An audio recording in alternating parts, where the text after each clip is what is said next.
Hello everyone, स्वागत है आपका स्टडी रूल में। फ्रेंड्स, आज हम लोग इस वीडियो में लिए हैं इंपोर्टेंट फार्मूले। सभी आपके क्लास 10th के सभी चैप्टरों से सभी आपके सभी फार्मूले इसमें लिए हैं।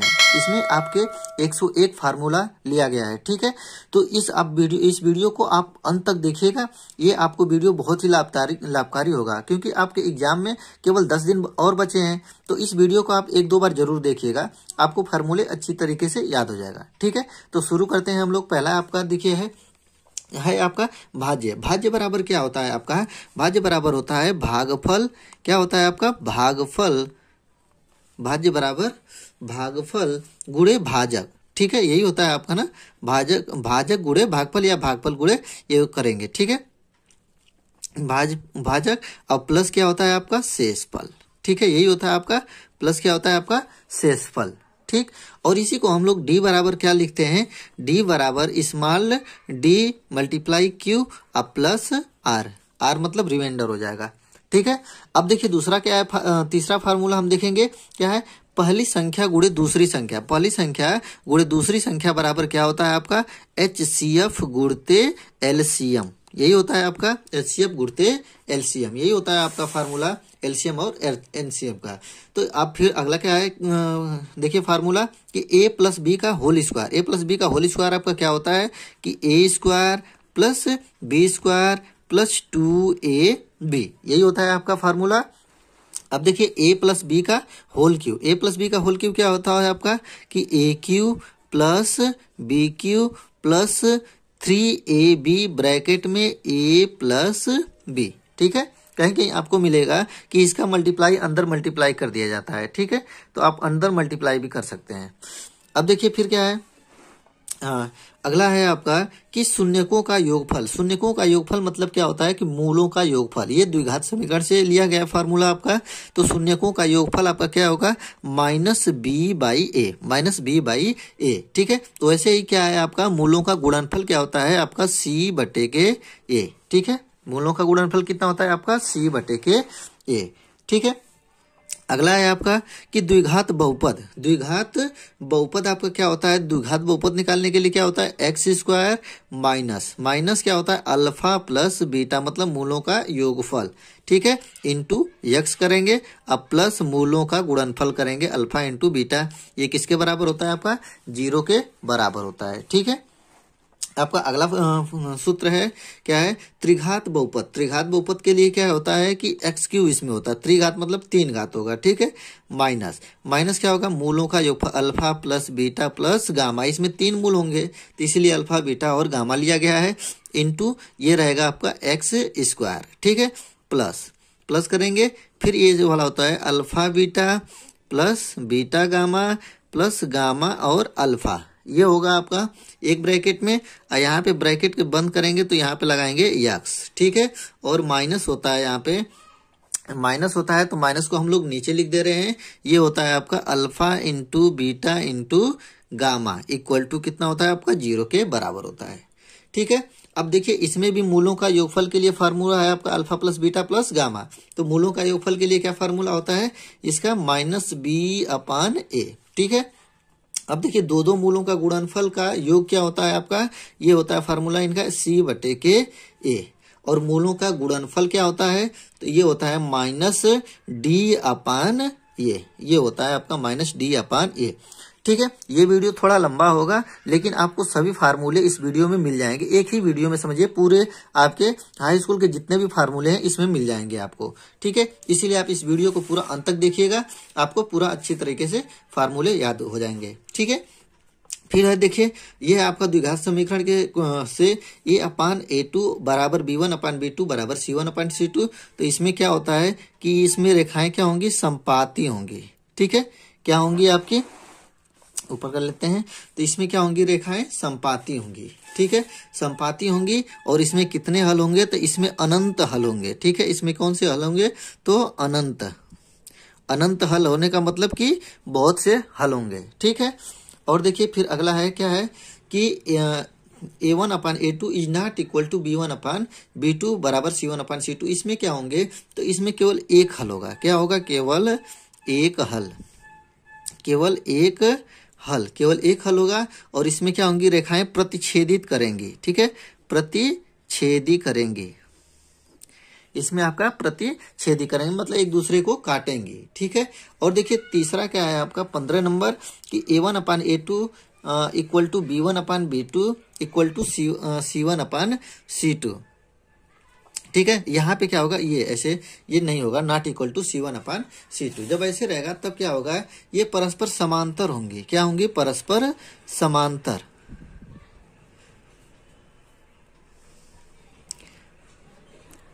ये होंगी आपकी परस्पर समांतर होंगी और इसमें कोई हल नहीं होगा। क्या होगा, इसमें कोई हल नहीं होगा। ठीक है, कोई हल नहीं होगा। ठीक है, कोई हल नहीं होगा। अब देखिए कि जब परस्पर समांतर होंगी रेल की पटरी की तरह, जब एक दूसरे को काटेंगे ही नहीं तो उसमें कौन सा हल प्राप्त होगा, तो कोई प्राप्त नहीं होगा हल। ठीक है, अब देखिए अगला क्या है, ब्रज गुणनखंड विधि से यक्स की वैल्यू निकालते हैं। तो यक्स की जो वैल्यू निकालते हैं ब्रज गुणनखंड विधि से, तो उसका फार्मूला होता है आपका x बराबर, ठीक है, x बराबर क्या होता है, B1C2 माइनस B2C1 अपान क्या होता है, A1B2 माइनस A2B1। ठीक है, ये फार्मूले आपको याद करने पड़ेंगे। और y बराबर क्या होता है आपका कि C1A2 माइनस C2A1। ठीक है, बटे में क्या है आपका कि A1B2 माइनस A2B1। देखिए नीचे का जो इधर भी है और नीचे का इधर भी सेम है दोनों, लेकिन बस ऊपर का क्या है, अलग है आपका। तो ऊपर वाला याद करना पड़ेगा, नीचे वाला तो आपका सेम है। ठीक है, अब आते हैं विविधकर डी। विविधकर जो डी होता है आपका डिस्क्रिमिनेंट जिसको बोलते हैं आपके द्विघात समीकरण से, तो इसका वैल्यू क्या होता है, डी बराबर क्या होता है, बी स्क्वायर माइनस 4AC। इसका वैल्यू होता है डी बराबर बी स्क्वायर माइनस 4AC। ठीक है, देखिए 18 नंबर वाला फार्मूला क्या है, श्रीधराचार्य सूत्र। जो श्रीधराचार्य सूत्र होता है तो उसमें यक्स की वैल्यू निकालते हैं, तो इसका फार्मूला क्या होता है, minus B plus minus root में क्या होता है आपका बी स्क्वायर माइनस 4AC, मतलब कि ये डी होता है डिस्क्रिमिनेंट जिसकी वैल्यू होती है। ठीक है, और ये अपान क्या होता है आपका 2A होता है। ठीक है, minus B plus minus under root B square minus 4AC upon 2A। ठीक है, अब एक चीज देखते हैं कि जब discriminant B square minus 4AC 0 से क्या हो, बड़ा हो। ठीक है, जब 0 से बड़ा होता है तब उसके मूल क्या क्या प्राप्त होते हैं, तो इसमें क्या होते हैं कि मूल जब बड़ा होगा बी स्क्वायर माइनस 4AC, तो मूल क्या होंगे, वास्तविक होंगे। ठीक है, मूल क्या होंगे आपके, मूल वास्तविक होंगे और क्या होंगे, असमान होंगे। ठीक है, क्या होंगे, असमान होंगे जब मूल असमान होंगे। और क्या है कि B square minus 4AC equal to 0, जब 0 के बराबर होता है तो देखिए इसके भी मूल क्या होंगे, वास्तविक होंगे। ठीक है, मूल क्या होंगे, वास्तविक ही होंगे। और लेकिन यहाँ पे क्या होगा कि समान होंगे मूल आपके क्या होंगे, मूल आपके समान होंगे। ठीक है, अब देखिए बी स्क्वायर माइनस 4AC 0 से छोटा है, जब 0 से छोटा रहेगा तो उसके मूल क्या होंगे, काल्पनिक प्राप्त होंगे, काल्पनिक प्राप्त होंगे, मूल क्या होंगे, काल्पनिक होंगे आपके। ठीक है, तो ये तीन चीजें होते हैं 19, 20 और 21। इसको आप अच्छी तरीके से देख लीजिएगा, इसमें क्वेश्चन 1 नंबर 2 नंबर का पूछ लेता है आपका। ठीक है, अगला फार्मूला देखते हैं निर्देशांक से कि मूल बिंदु के निर्देशांक। देखिए मूल बिंदु का निर्देशांक क्या होता है आपका, मूल बिंदु का निर्देशांक क्या होता है, ये तो सभी को पता होगा कि 0, 0 होता है। मूल बिंदु का निर्देशांक क्या होता है, 0, 0। अब देखिए क्या है कि दो बिंदुओं के बीच की दूरी का सूत्र, तो दो बिंदुओं के बीच के दूरी का सूत्र क्या होता है, रूट में। रूट में आपका याद करना पड़ेगा क्या है कि x1 माइनस x2 का whole square plus y1 minus y2 का होल स्क्वायर, यही होता है आपका फार्मूला। x1 माइनस x2 का whole square plus y1 minus y2 का होल स्क्वायर। तो आपको कहीं कहीं देखने को मिलेगा कि वहां पे लिखा रहता है क्या कि ये x1 माइनस x2 हमने किया है ना, तो वहां पे रहता है x2 माइनस x1। ठीक है, तो इसमें कोई दिक्कत नहीं है, x1 में से x2 को घटाइए या x2 में से x1 को घटाइए। ठीक है, फिर देखिए फिर क्या है आपका फार्मूला, अंत विभाजन का सूत्र। जब अंत विभाजन का सूत्र होता है तो x बराबर क्या लिया जाता है आपका कि m1x2 प्लस m2x1 अपान के m1 प्लस m2, यही होता है आपका फार्मूला x के वैल्यू के लिए। और y के लिए क्या होता है, तो यहाँ पे बस क्या हो जाएगा, m1 y2 हो जाएगा बस। ठीक है, तो m1 y2 m1y2 plus m2y1 m2y1 बटा के m1 प्लस m2। ये वीडियो आप लोगों को अच्छा लगेगा तो प्लीज मेरे चैनल को सब्सक्राइब कीजिएगा और वीडियो को लाइक कर दीजिएगा, ठीक है।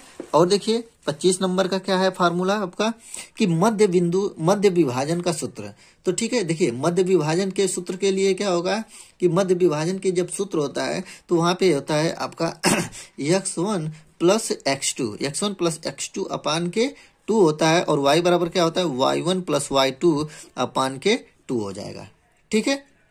अब कहा, अब देखिए बाह्य विभाजन का सूत्र क्या होता है। अब देखिए जो यंत्र विभाजन का सूत्र हमने पढ़ा है, यहाँ पे बस प्लस की जगह पे माइनस कर देंगे तो वही बाह्य विभाजन का सूत्र बन जाता है। तो ये हो जाएगा m1 x2 minus m2 x1 बटा के m1 माइनस m2। देखिए सब प्लस था वहां पे, यहाँ पे क्या हो जाएगा माइनस हो जाएगा। वैसे ही ये हो जाएगा ये m1 y2 minus m2 y1 बटा के m1 माइनस m2, ठीक है। अब देखिए 27 नंबर का फार्मूला जो है त्रिभुज का क्षेत्रफल।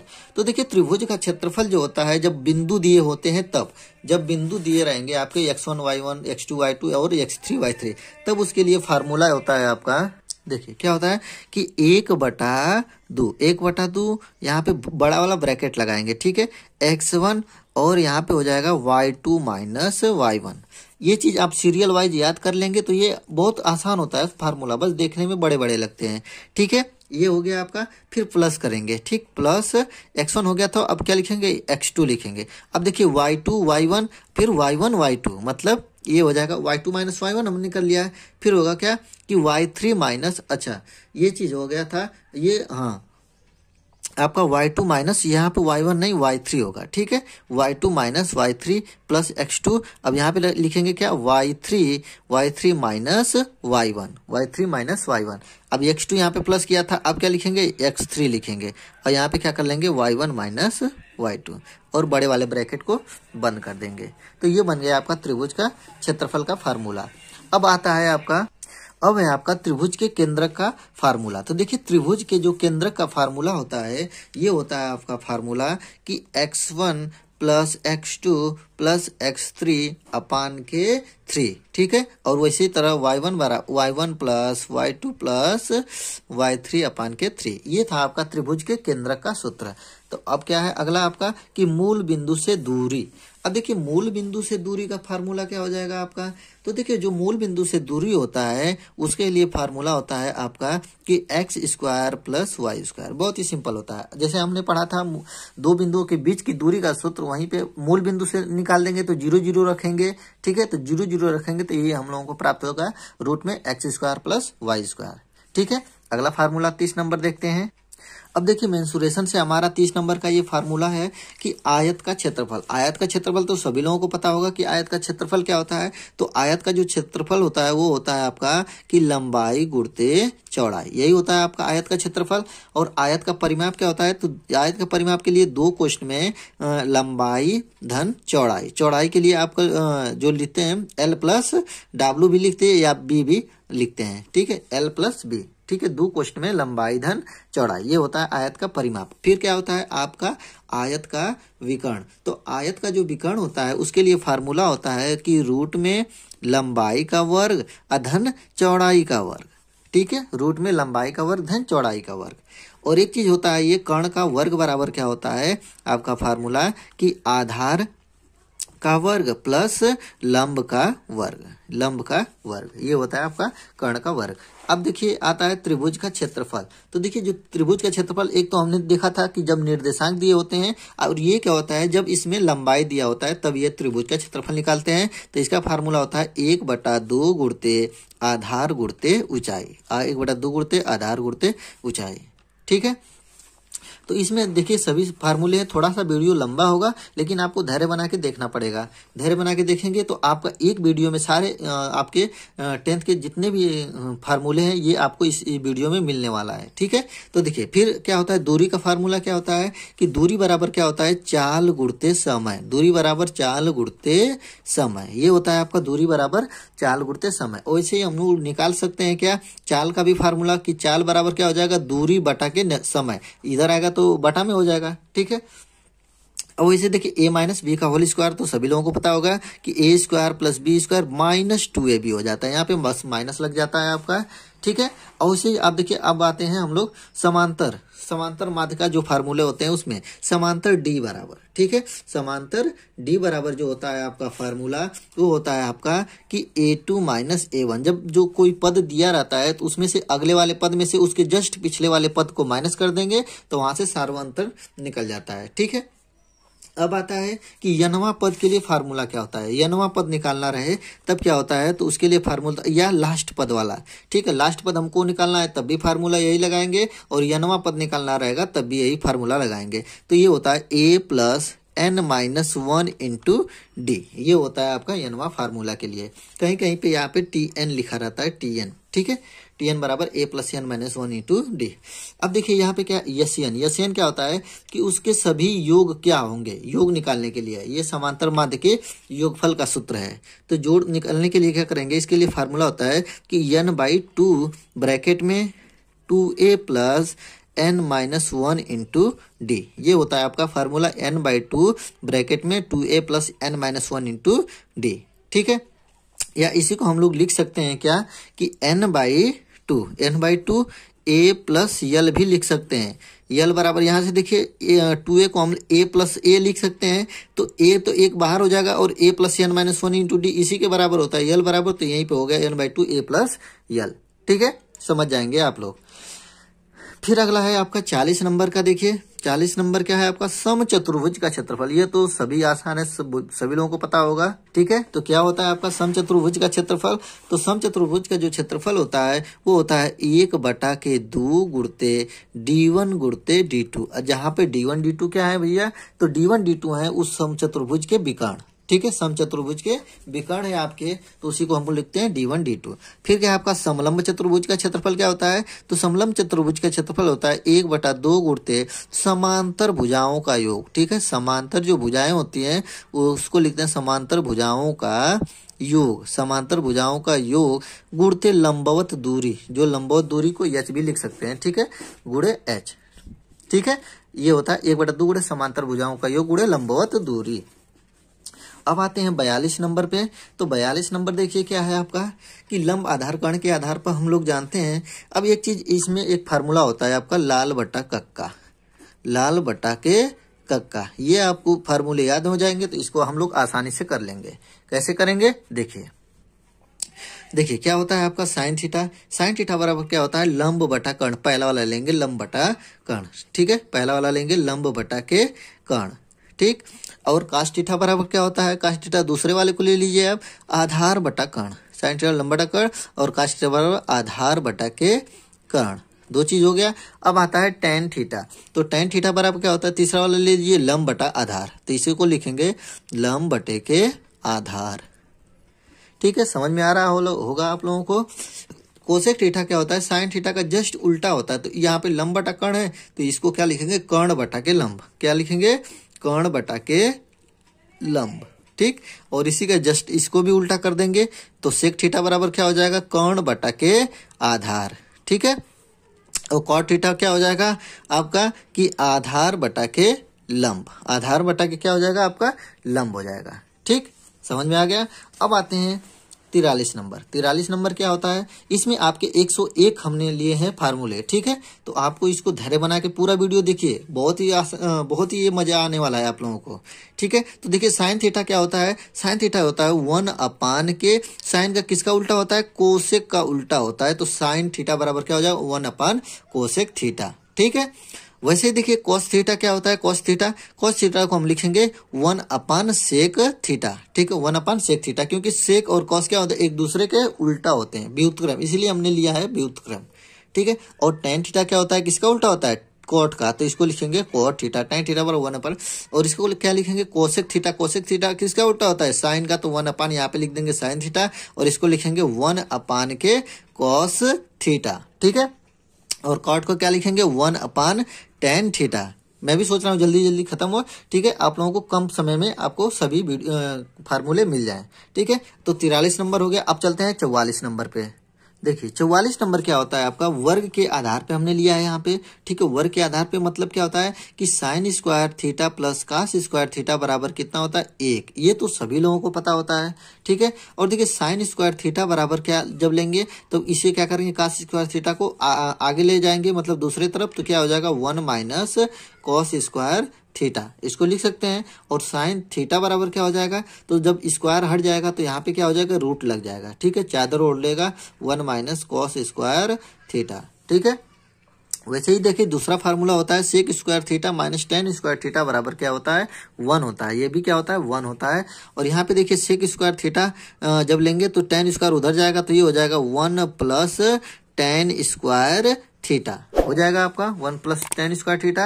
और वैसे ही सेक थीटा बराबर क्या हो जाएगा, रूट लग जाएगा फिर 1 प्लस टेन स्क्वायर थीटा, ठीक है। यहाँ पे स्क्वायर हटा है, स्क्वायर हटेगा तो इधर क्या हो जाएगा, रूट लग जाएगा, ठीक है।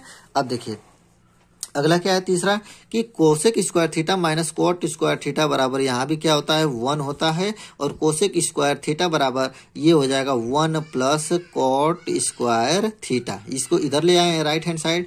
अब देखिए ये इसके भी स्क्वायर हटेगा तो इधर क्या हो जाएगा, रूट लग जाएगा, तो 1 प्लस कोट स्क्वायर थीटा ये हो जाएगा आपका। अब देखिए अगला 45 नंबर देखते हैं, ये है पूरक कोण के आधार पर। पूरक कोण के आधार पर देखेंगे तो देखिए साइन 90 माइनस थीटा बराबर क्या होता है आपका, कॉस थीटा होता है। साइन 90 माइनस थीटा बराबर कॉस थीटा, ये तो सभी लोग रट्टा मारे होंगे कि साइन 90 माइनस थीटा बराबर कॉस थीटा। और टेन 90 माइनस थीटा बराबर क्या होता है आपका कॉट थीटा, क्या होता है कॉट थीटा। और कोसेक 90 माइनस थीटा बराबर क्या होता है, कोसेक 90 माइनस थीटा बराबर सेक थीटा होता है आपका, सेक थीटा, ठीक। और इसी का ये भी जो है आपके उल्टे ही होते हैं, ठीक है। कॉस 90 माइनस थीटा बराबर क्या हो जाएगा आपका साइन थीटा हो जाएगा यहाँ पे, ठीक है। Sine 90 minus theta cos theta और कॉस 90 माइनस थीटा बराबर साइन थीटा। वैसे ही टेन 90 माइनस थीटा बराबर कॉट थीटा और कॉट 90 माइनस थीटा बराबर टेन थीटा, इसका उल्टा हो जाएगा, ठीक है।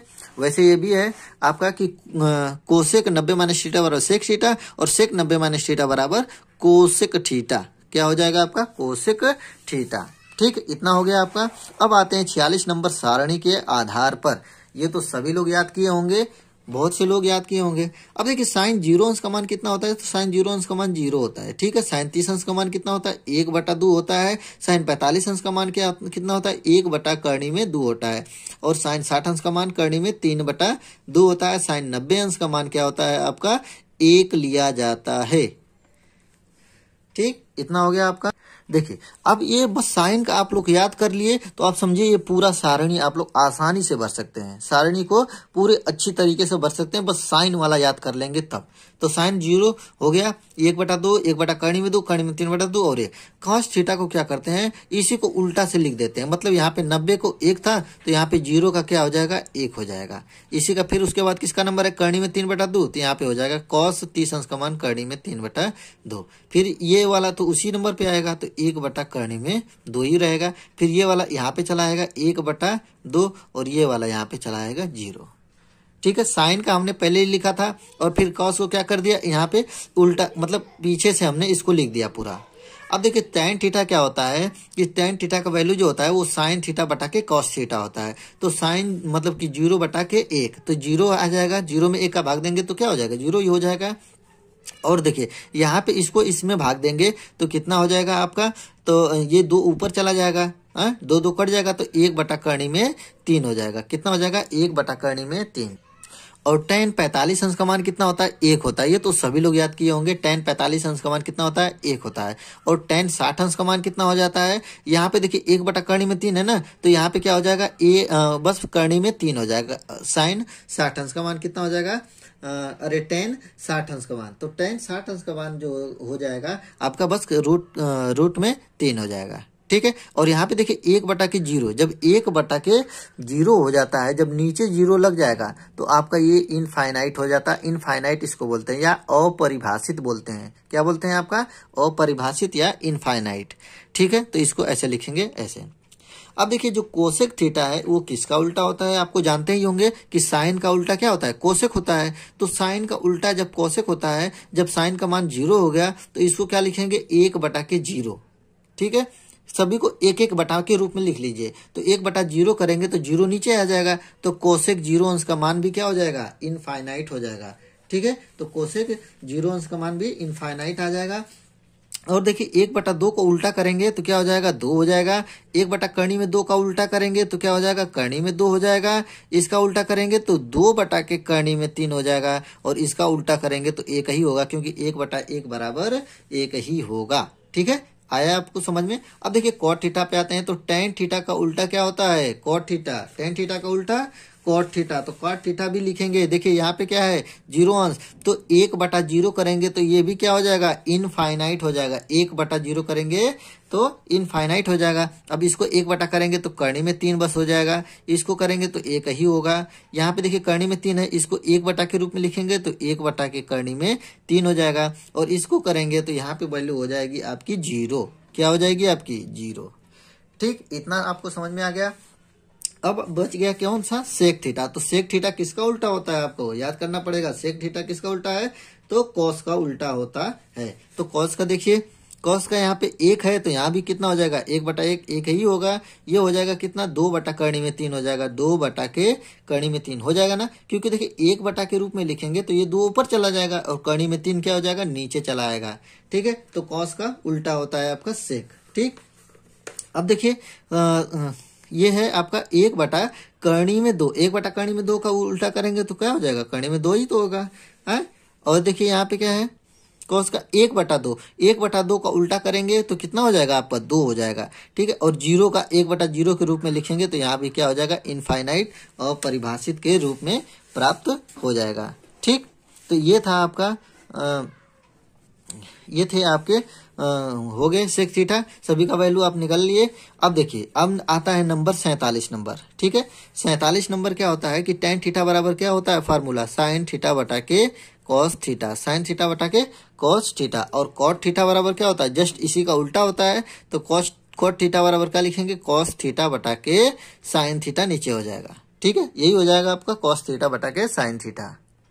अब चलते हैं 49 नंबर पे। देखें 49 नंबर क्या है, देखिए ये है आपका कि चाप की लंबाई। तो देखिए जो चाप की लंबाई होती है, 49 नंबर आपका क्या है, चाप की लंबाई। तो चाप की जो लंबाई होती है उसका फार्मूला क्या होता है आपका, तो फार्मूला होता है थीटा बटा के 360 गुणते के 2πr। क्या होता है आपका, 2πr। तो ये होता है चाप की लंबाई। फिर क्या है कि त्रिज्य खंड का क्षेत्रफल। तो त्रिज्य खंड का जो क्षेत्रफल होता है वो होता है आपका थीटा बटा के 360। इसमें देखिए जो थीटा है आपका वो वैल्यू दिया रहता है, मतलब कोण का। ठीक है, मल्टीप्लाई πr²। ये होता है आपका त्रिज्य खंड का क्षेत्रफल। फिर क्या है आपका वृत्त खंड का क्षेत्रफल। तो वृत्त खंड का जो क्षेत्रफल होता है वो होता है आपका πr² थीटा बटा के आपके 360 minus 1/2 r² sine theta. r² sine theta, ये तो होता है आपका वृत्त खंड का क्षेत्रफल।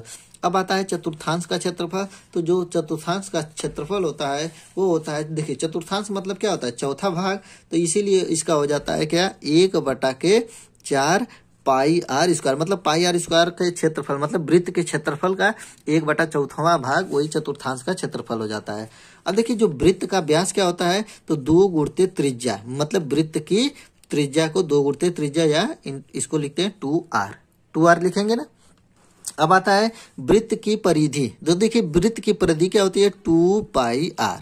वृत्त की परिधि का फार्मूला होता है 2πr। 2 गुणते पाई का मान जानते हैं 22/7 होता है आपका। और r की वैल्यू क्या होती है, त्रिज्या होती है। ठीक है, अब आते हैं 55 नंबर। 55 नंबर क्या कह रहा है, वृत्त का क्षेत्रफल। ये तो बहुत सभी लोगों को याद ही होगा कि वृत्त का क्षेत्रफल क्या होता है, πr²।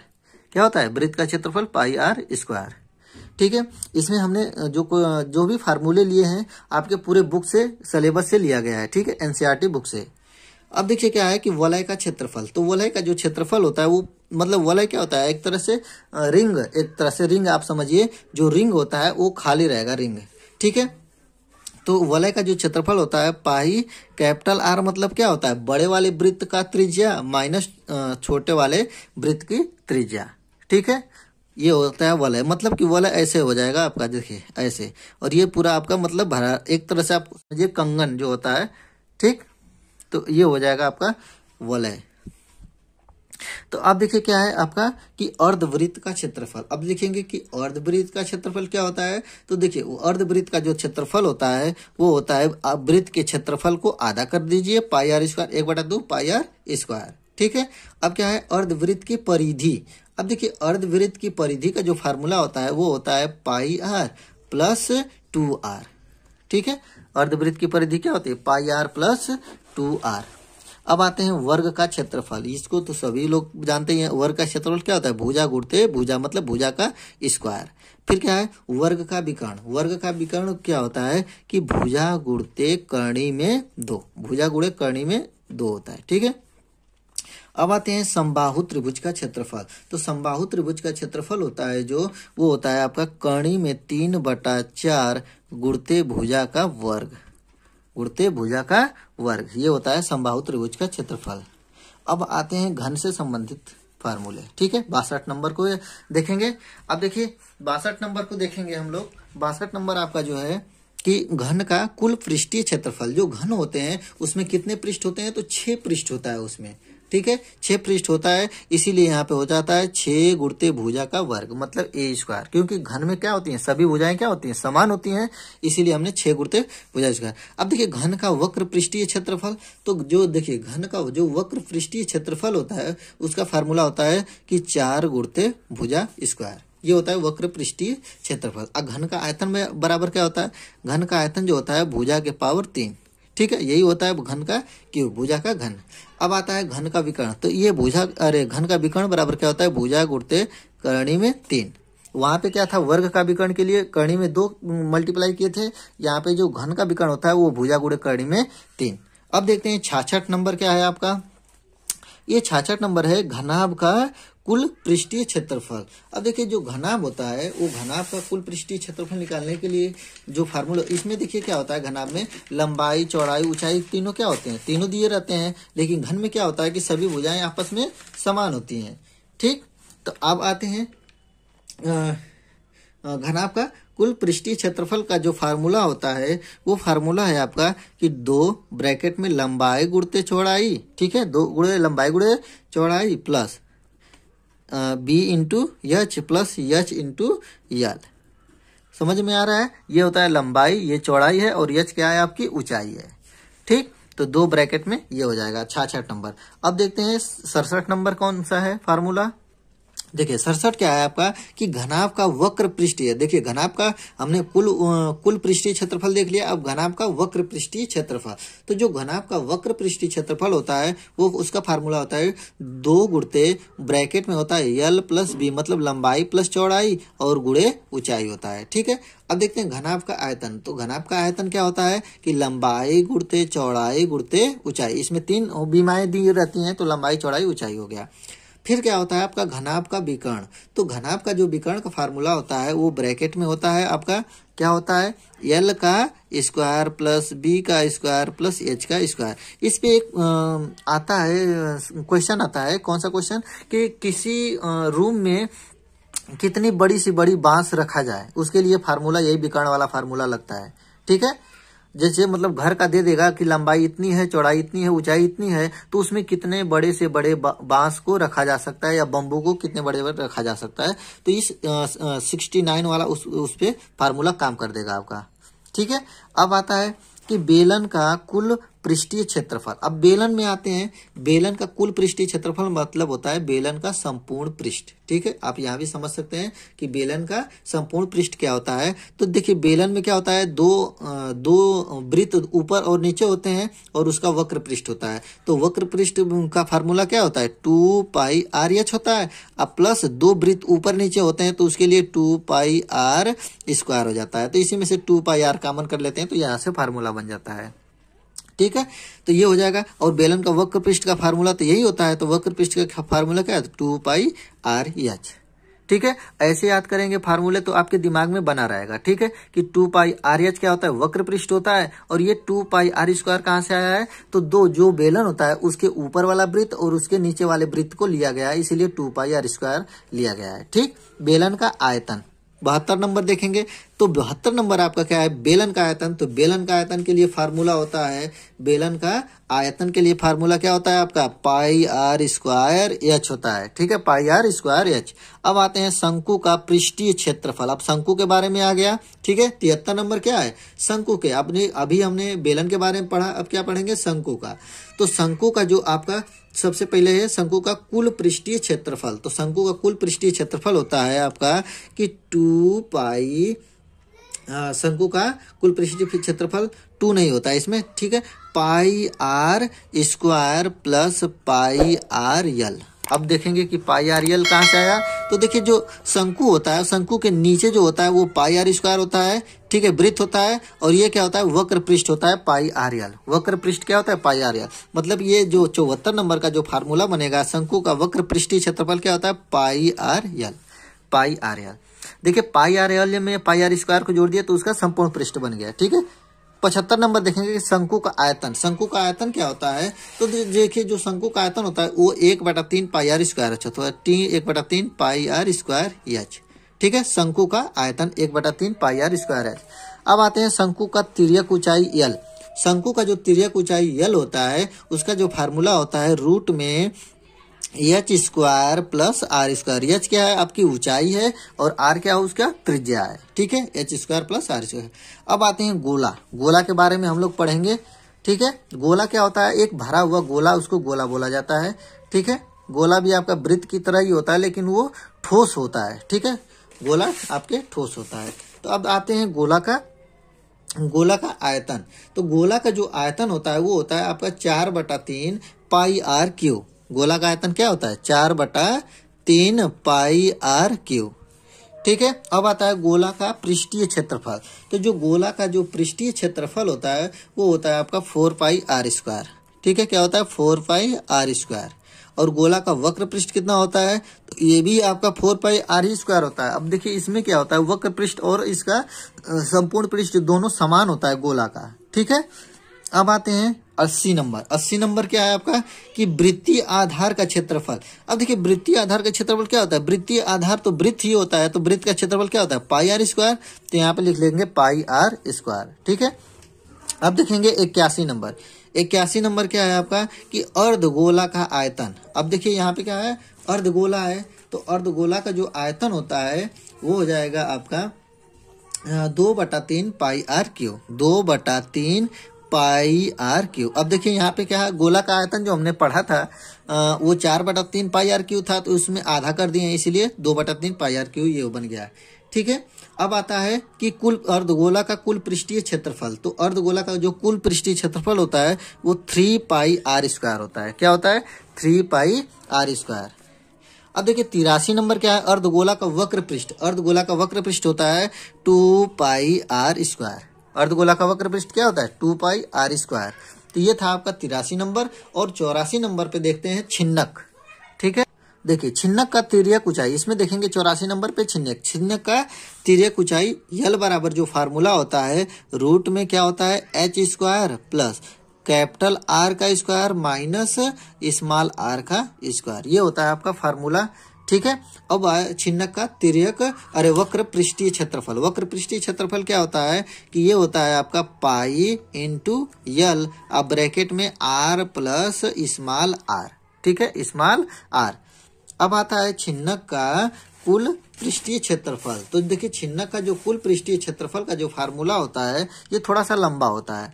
ठीक है, थोड़ा सा लंबा होता है। आपका क्या होता है कि पाई इंटू यल होता है, ब्रैकेट में capital R plus small R. ठीक है, प्लस देखिए फिर क्या, एक छोटे वृत्त वाला क्षेत्रफल अब प्लस बड़े वाले वृत्त का क्षेत्रफल, मतलब pi R square plus pi R square capital R वाला स्क्वायर। ठीक है, अब आता है छिन्नक का आयतन। देखिए छिन्नक का जो आयतन का फार्मूला होता है वो फार्मूला होता है आपका 1/3 पाई, ब्रैकेट में क्या होता है, इस capital R plus small R का स्क्वायर, फिर capital R into small R, और इंटू ऊंचाई जो दिया रहता है यच। ऊंचाई क्या होता है, जो यच दिया रहता है उसका मल्टीप्लाई करते हैं। अब देखें वर्ग चिन्ह क्या होता है। वर्ग चिन्ह का जो फार्मूला होता है उसका फार्मूला होता है कि ऊपरी, ठीक है, वर्ग चिन्ह का जो फार्मूला होता है ऊपरी सीमा। ठीक है, ऊपरी सीमा प्लस निचली सीमा, ऊपरी सीमा प्लस निचली सीमा बटा में कितना होता है आपका 2 होता है। ठीक है, ऊपरी सीमा प्लस निचली सीमा बटा के 2। ठीक, अब आता है परिसर, रेंज। रेंज का क्या फार्मूला होता है? तो उच्चतम सीमा मतलब कि सबसे बड़ी संख्या जो होती है उस बड़ी संख्या में से सबसे छोटी संख्या को घटा देंगे तो वहां पे आपका रेंज निकल जाता है। तो ये होता है उच्चतम सीमा माइनस निम्नतम सीमा। ठीक है, निम्नतम सीमा, उच्चतम सीमा माइनस निम्नतम सीमा। अब आते हैं माध्य का फार्मूला। ठीक है, तो माध्य का जो फार्मूला होता है वो होता है प्रेक्षणों का योगफल। ठीक है, प्रेक्षणों का योगफल, प्रेक्षणों, ठीक है, प्रेक्षणों का योगफल बटा में क्या होता है? प्रेक्षणों की कुल संख्या। क्या होता है? प्रेक्षणों की कुल संख्या। ठीक है, प्रेक्षणों की कुल संख्या। अब आता है बहुलक। देखिए बहुलक का जो फार्मूला होता है, देखिए बहुलक सबसे पहले क्या होता है कि जो उसमें किसी जो दिया रहता है संख्याएं, उसमें जो सबसे ज्यादा बार मतलब आया रहेगा वही उसका बहुलक कहलाता है। मतलब जिसकी बारंबारता सबसे अधिक होती है तो वही बहुलक होता है। ठीक है, तो बहुलक का फार्मूला होता है कि 3 गुणित माध्यिका, 3 गुणित माध्यिका या माध्यक। ठीक है, माध्यिका माइनस 2 गुणित समांतर माध्य, 2 गुणित समांतर माध्य, ये होता है बहुलक का फार्मूला। ठीक है, अब आते हैं देखते हैं कि माध्य विधि से निकालना। ठीक है, माध्य विधि निकालने से संबंधित जो भी है प्रत्यक्ष विधि माध्य। ठीक है, इसमें सबसे पहला है प्रत्यक्ष विधि माध्य। तो इसका जो फार्मूला होता है वो फार्मूला होता है सिग्मा क्या होता है? एफ आई एक्स आई बटा के सिग्मा क्या होता है? F I. ठीक है, ये होता है प्रत्यक्ष विधि। अब देखेंगे सबसे पहले कि इसको क्या बोलते हैं? इसको बोलते हैं सिग्मा। क्या बोलते हैं? सिग्मा। ठीक, सिग्मा बोलते हैं। अब देखिए एफ आई क्या है यहाँ पे? तो एफ आई जो होता है वो कुल बारंबारता है आपकी। क्या है? कुल बारंबारता। क्या है आपकी? कुल बारंबारता। ठीक है, और यक्स आई क्या है आपकी? तो यक्स आई भी लिख लीजिए आप। यक्स आई क्या होता है? वर्ग चिन्ह होता है। क्या होता है आपका? वर्ग चिन्ह। ठीक है, यक्स आई क्या है आपका? वर्ग चिन्ह है आपका। ठीक है, अब देखिए दूसरा क्या है आपका? कल्पित विधि से माध्य निकालना। तो जो कल्पित विधि से माध्य निकालने का फार्मूला होता है, ये फार्मूला होता है आपका क्या होता है कि A plus sigma F I into D I upon के सिग्मा एफ आई। ठीक है, ये फार्मूला होता है sigma F I D I upon sigma F आई। ठीक, अब यहाँ पे कुछ चेंज हो गया। क्या क्या चीज? ए, सबसे पहले देखेंगे ए क्या है यहाँ पे। ठीक है, तो जो ए है वो होता है वर्ग चिन्ह या मध्यमान। ठीक है, ये क्या होता है? मध्यमान या वर्ग चिन्ह होता है। ठीक, और देखिए डी आई कैसे निकालेंगे? तो डी आई निकालने का जो फॉर्मूला होता है वो क्या करेंगे? एक्स आई माइनस ए कर देंगे तो यहाँ से निकल जाएगा आपका डी आई। ठीक है, ये हो गया आपका। अब आते हैं क्या है? पद चिन्ह, पद विचलन विधि से माध्य निकालने का फार्मूला। तो ये देखिए इसका फार्मूला होता है आपका, फार्मूला होता है क्या कि A plus sigma F I U I upon के सिग्मा एफ आई। ठीक है, इंटू ऊंचाई होता है जो एच, जो दिया रहेगा आपका एच। ठीक है, अब यहाँ पे देखिए क्या क्या आने वाला चीज है। तो यू आई है, तो यू आई के जो वैल्यू होता है वो निकालते हैं कैसे कि एक्स आई माइनस ए अपान के एच से भाग दे देंगे तो वहां से निकल जाएगा यू आई। ठीक है, और एच क्या है आपका? जो एच है आपका वर्ग माप, इसको बोलते हैं। क्या बोलते हैं? वर्ग माप। एच बराबर क्या है आपकी? वर्ग माप। ठीक, ये एच बराबर वर्ग माप। तो ये था आपका 92 नंबर। अब देखते हैं 93 नंबर। तो देखिए 93 नंबर क्या है? माध्यक के लिए, मतलब माध्यक मतलब माध्यिका है। ठीक है, यहाँ पे आप समझ सकते हैं माध्यिका। ठीक, माध्यिका। अब देखिए अवर्गीकृत आंकड़ों के लिए जो माध्यिका का सूत्र होता है उसके लिए फार्मूला क्या है आपका कि n1 + 1 बटा में 2 या n+1 भी आप समझ सकते हैं, जहां n हो क्या होगा, विषम संख्या रहे। जब क्या रहे, विषम रहे, तब इसके लिए फार्मूला लगाते हैं। अब देखिए विषम के लिए तो हो गया, अब सम रहेगा तब क्या होगा, तो सम के लिए फार्मूला होता है कि n/2वां पद n/2वां पद प्लस n/2 + 1 वां पद, ठीक।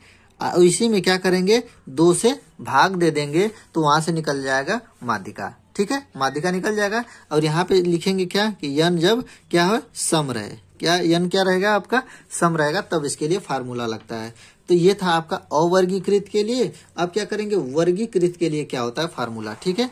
वर्गीकृत के लिए माध्यिका का जो फार्मूला होता है, उसके लिए फार्मूला क्या होता है कि L प्लस ब्रैकेट में क्या होता है n/2 माइनस CF होगा बटा के FI ब्रैकेट बंद गुणते H जो आपका ऊंचाई दिया रहता है, ठीक है।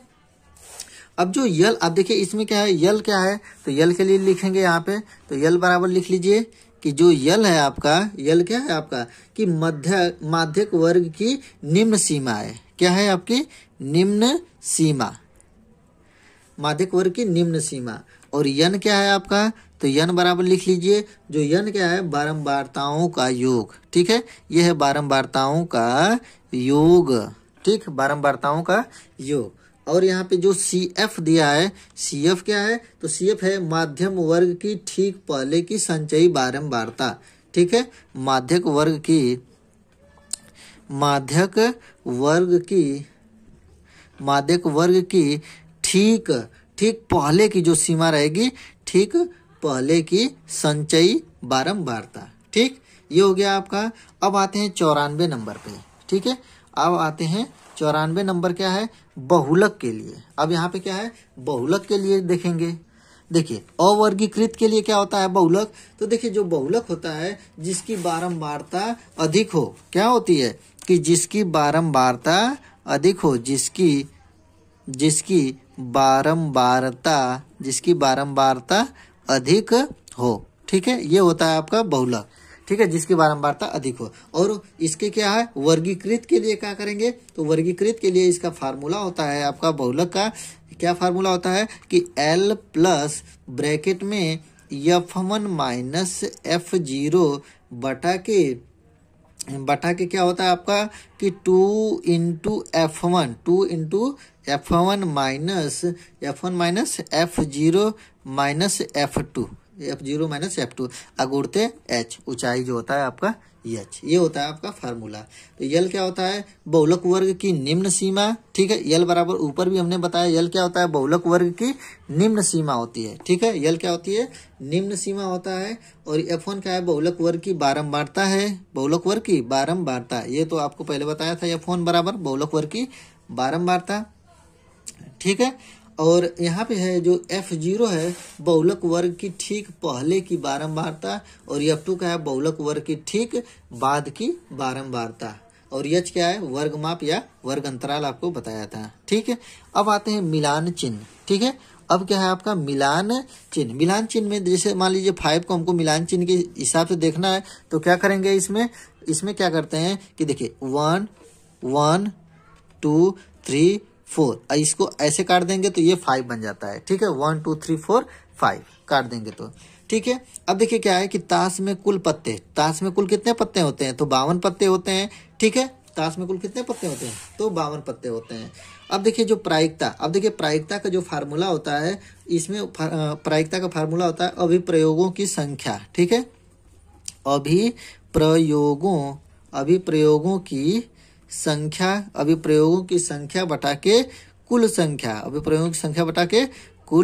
संख्या, ये होता है प्रायिकता का फार्मूला, ठीक है। 98 नंबर क्या है आपका कि PE, यही वाला चीज है, ठीक है। PE प्लस PE माइनस बराबर क्या होता है, 1 होता है, ठीक है। इसका फार्मूला होता है PE प्लस PE माइनस मतलब 1, ठीक। अब आता है 98 हो गया। अब जाते हैं 99 नंबर पे। देखिए 99 नंबर में क्या है कि पासा में कितने अंक होते हैं, तो कितने अंक होते हैं, तो 6 अंक होते हैं, ठीक है।